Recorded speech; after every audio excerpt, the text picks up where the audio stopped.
আসসালামু আলাইকুম everyone, welcome back to new lesson with Shafin Ahmed once again. So আজকে আমি আপনাদের যে লেসনটা করতে যাচ্ছি ওটা হলো, সেটা আমরা এই বই থেকে করতে যাচ্ছি। সো সেটা হলো যে আস্কিং অ্যাবাউট ফিউচার প্ল্যান। আপনি একটা ফিউচার প্ল্যানকে কতভাবে জিজ্ঞেস করতে পারেন? আপনি 8ভাবে জিজ্ঞেস করতে পারবেন।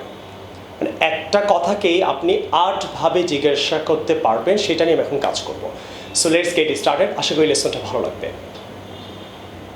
What are you doing tomorrow? What are you doing tomorrow? কালকে তুমি কি করছো? What will you do tomorrow না বলে what are you doing tomorrow? আপনি এইভাবে বলতে পারেন what will you do tomorrow। সাধারণত আমরা এইভাবে বলি what are you doing tomorrow? কালকে তুমি কি করছো? অথবা বলতে পারেন got any plans for tomorrow? Got any plans for tomorrow? Got any plans for tomorrow? তখন আপনি বলতে পারেন হ্যাঁ আমার এই কাজগুলো আছে, এখানে যাব, শপিং করব, ক্লাসে যাব, অথবা ভার্সিটি যাব, স্কুলে যাব, কলেজে যাব, অফিসে যাব। অথবা বলতে পারেন what's your plan for tomorrow. What's your plan for tomorrow. আসলে ইউএস আমেরিকায় কিন্তু অনেকভাবে ইংরেজিতে কথা বলে। সো এটা আপনি শিখলে লাভটা কি? আপনার আইএলটিএস লিসেনিং পাওয়ারটা ডেভেলপ হবে। সেকেন্ড অফ অল, আপনি অনেকভাবে ইংরেজি বলতে পারলে একটা সুবিধা হলো আপনি নানান সিচুয়েশনে কি অনেকভাবে বললে বুঝতেও পারবেন, বলতেও পারবেন। কথা বলতে পারেন are you doing anything tomorrow.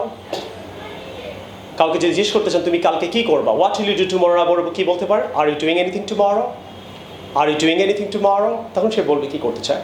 অথবা বলতে পারেন বিজি টুমরো, ফ্রেন্ডদের বলবে, এটা কিন্তু খুব informal. Hi friend, busy tomorrow, এই এত ফর্মালভাবে বলার দরকার নেই। What will you do tomorrow dear friend, এইভাবে বলার দরকার নেই। Hi friend, busy tomorrow. Hi Russell, busy tomorrow. Hi Raju, busy tomorrow. আপনি এইভাবে বলতে পারেন।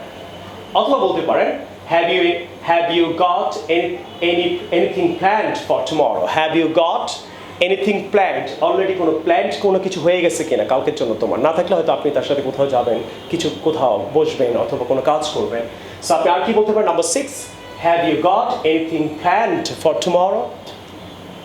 Have you got anything planned for tomorrow? তখন বলবে ইয়েস, একটা দোষ প্ল্যান আছে, তোর সাথে যেতে পারবো না, অথবা আমার অফিসে কাজ আছে। অথবা বলতে পারেন what's happening tomorrow? Hey, what's happening tomorrow? Raju, what's happening tomorrow? মানে কালকে তুমি কি করছো?